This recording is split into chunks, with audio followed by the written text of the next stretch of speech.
Hey beautiful, today I actually got some really interesting updates about Lucilla and some other characters. So as we all know, Lucilla is a 5-star Glacio Rectifier unit.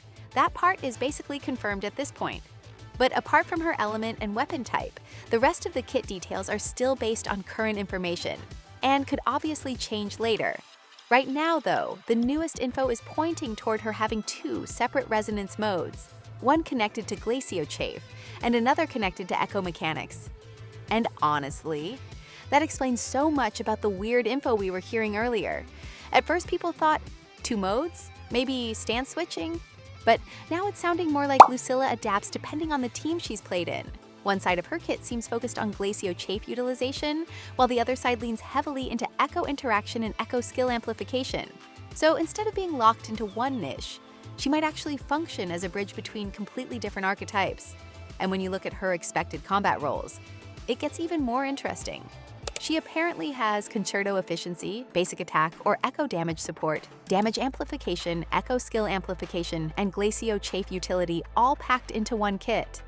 And now that old statement from Seal about Lucilla being assigned to an unexpected team suddenly makes sense. Because originally, everybody just assumed she was made specifically for Hiyuki, which, to be fair, still looks very likely. Hiyuki, Lucilla, and Chisa already sounds like one of those teams that fit perfect. But now, the Echo mode changes everything. Because if she truly has a second mode focused on Echo interaction, then suddenly the Frolova theory doesn't sound insane anymore. Imagine something like Frolova, Sagrika, and Lucilla together. That could actually work if Lucilla's Echo-focused side enables faster rotations or amplifies Echo skill. And honestly, that would be such a cool design direction. Instead of making another must-use dedicated support, they make a flexible premium unit that changes value depending on the team. Now moving over to Lucy and Rebecca. Lucy is expected to be a 5-star Spectro pistol character.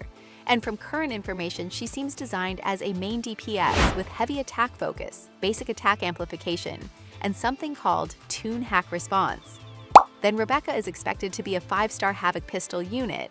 And interestingly, she also has Tune Hack Response mechanics, but her focus leans more toward basic attack damage while also providing heavy attack amplification. Now, a lot of you guys might be wondering, what even is Tune Hack?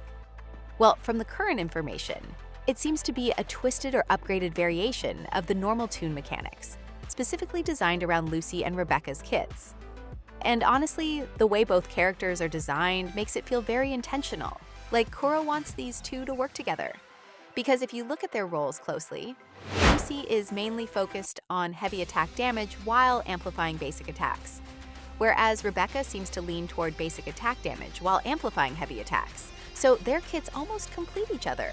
And if that's actually true, then Lucy and Rebecca could end up being one of the strongest duo combinations in future patches. Now about the version 3.4 skin situation. Yeah, according to the latest update from Seal, there apparently won't be skins for Chisa and Linnea in 3.4 after all. I know a lot of people were excited about that, especially after the earlier rumors started spreading around. So, unfortunately, that information now looks outdated. But honestly, knowing Kuro, they're probably saving them for maximum emotional damage later.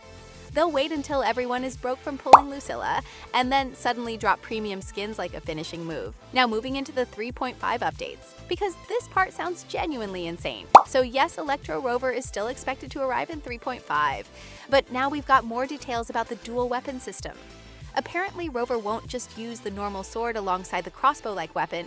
That crossbow can actually transform into a shield, and the kit allows transitions between all these forms during combat. That is ridiculously ambitious.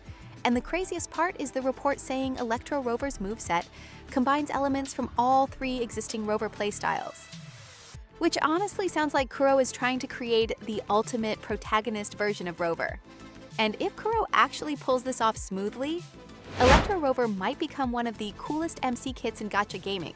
Now lastly, we also got some updates regarding Yang Yang SP and Sui Sui. Apparently both sisters will have special intro and outro voice lines for each other, similar to Yuno and Augusta. And I love when games do this. And then there's Yang Yang SP's gameplay. Okay, apparently she has a literal Shoryuken style move. Yes, That sure you can. And if you know Street Fighter, then you already understand how funny this is gonna look in Wuthering Waves combat. But yeah, overall, these recent updates make the future patches look stacked. So that's all for today. Thanks for watching.